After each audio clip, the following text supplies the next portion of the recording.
এই প্রতিবাদকে কেন্দ্র করে আজ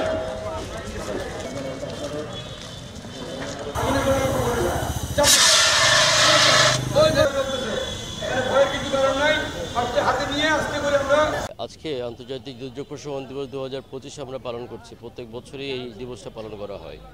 আপনারা জানেন যে গত বছর যদি আপনারা চিন্তা করে দেখেন যে গত বছর এই সেপ্টেম্বর অক্টোবরের সময় সারা দেশে বন্যা হয়েছিল। সেই বন্যা পরিস্থিতিতে রংপুর একটা পার্ট ছিল।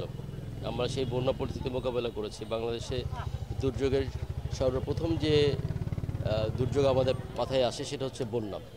প্রায় আমাদের রংপুর জেলায় 3টে উপজেলা বন্যা কবলিত হয়ে থাকে সর্বসময়। বর্ষার সময় বন্যার সম্ভাবনা থাকে, যদি এই পর্যন্ত এখন পর্যন্ত আল্লাহর অশেষ রহমতে আমরা এটাকে মুখোমুখি হতে হয়নি। তবে আমাদের সবসময় দুর্যোগকালীন সময়কে মোকাবেলা করার জন্য আমাদের কিছু আগাম প্রস্তুতি থাকে, সবসময় থাকে। এটা এবারও আছে, এখন পর্যন্ত হয় নাই। আমরা আশা করছি যে এই বছর হয়তো আমরা ইনশাল্লাহ হবে না। তবে যেমন ধরেন যদি কোথাও যদি আগুন লাগে, আমাদের সাথে সাথে সেখানে আমরা শুকনো খাবারের প্যাকেট, তারপর হচ্ছে কম্বল, টিন আমরা বিতরণ করে থাকি। এছাড়াও বন্যার ক্ষেত্রেও আমাদের বন্যার আগাম কিছু প্রস্তুতি থাকে।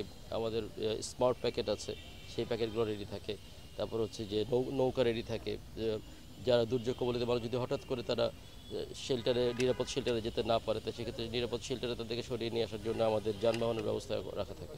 এছাড়াও এই সময়গুলোতে আমরা আমাদের উপজেলা নির্বাহী অফিসার যারা রয়েছেন এবং আমাদের দুর্যোগের সাথে যারা প্রজেক্ট ইমপ্লিমেন্টেশন অফিসাররা যারা কাজ করেন, তাদেরকে আমরা সর্বসময় অ্যালার্ট রাখি।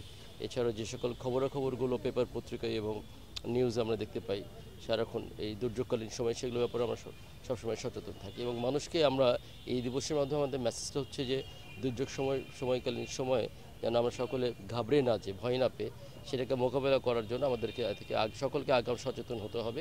বাসা বাড়িতে যে কারণগুলোতে আগুন লেগে থাকে এবং দোকানপাটে, অফিস আদালতে, মার্কেটগুলোতে, মার্কেট প্লেসে, সেই ব্যাপারগুলোতেও আমরা মানুষকে সচেতন করার চেষ্টা করি যে এই সকল বিষয়গুলো যদি তারা অ্যাভয়েড করতে পারে। যেমন ধরেন নষ্ট বৈদ্যুতিক লাইন যদি থাকে, ওখান থেকে আগুনের সূত্রপাত ঘটে থাকে।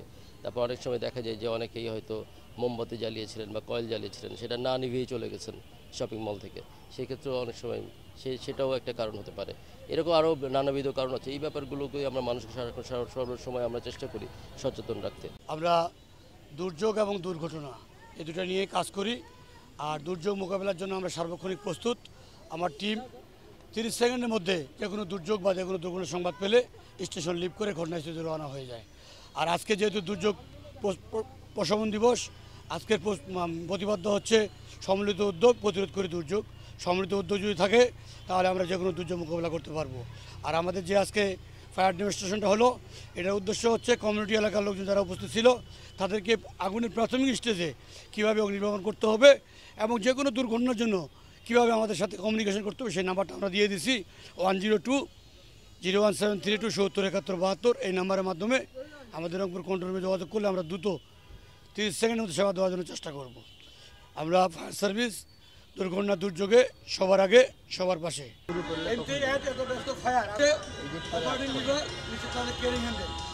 বহন করার জন্য